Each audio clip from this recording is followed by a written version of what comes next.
A little for more a affordable. lot of families. 300 is still expensive. Well, that is expensive, but it beats 600, Jim. It does. We're talking tropics in the Finances. storm track. Thank you. I need that all the time.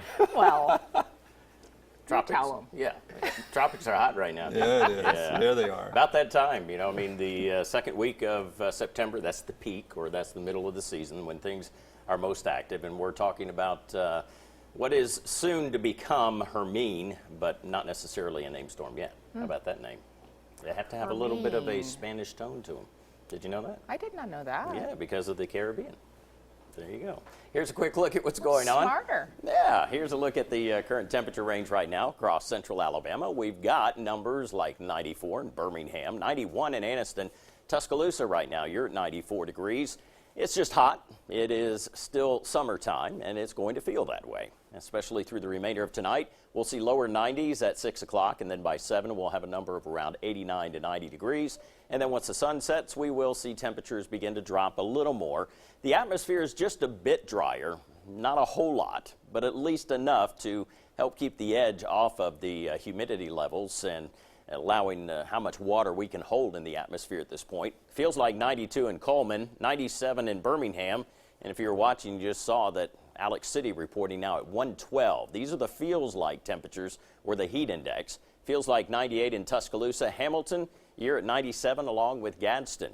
Not a whole lot in the way of rain across our area, but we do have a few showers to talk about, and these have been very spotty. You got to be in the right place at the right time, and really most of the action we had earlier was back across Marion County. All of those showers and thunder showers tracked towards the south and west, so at this point I just don't see that we'll have a whole lot more in the way of rain, but never rule out a stray shower with an atmosphere set up like this. Here's our Storm Track Futurecast. You'll see as we go through the remainder of tonight, not a whole lot going on. And into tomorrow morning, there will be a few clouds, but those temperatures quickly bouncing back into the low and mid 90s again for highs. And we will still have to deal with upper 90s and low 100s with the heat index value, just not a whole lot in the way of rain. All right, here is number 99. That's the tropical wave that we have, and that is the area of low pressure just to the north and west of Havana.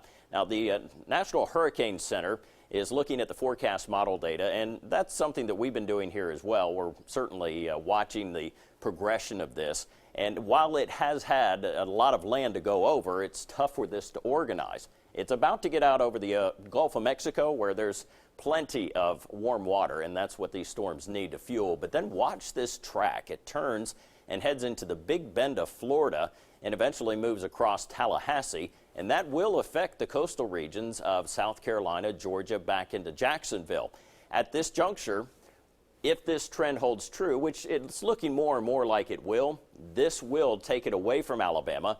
There will be a possibility of some rip currents as we get into the middle of the week, but once this storm's gone, it's going to pull a lot of the moisture away with it. And that's great news because that means more sunshine and great weather, especially if you're headed down to the beach for the unofficial wrap to summer. Chance of a shower on Thursday, and then we start to cool down just a bit. It is going to be drier, though, with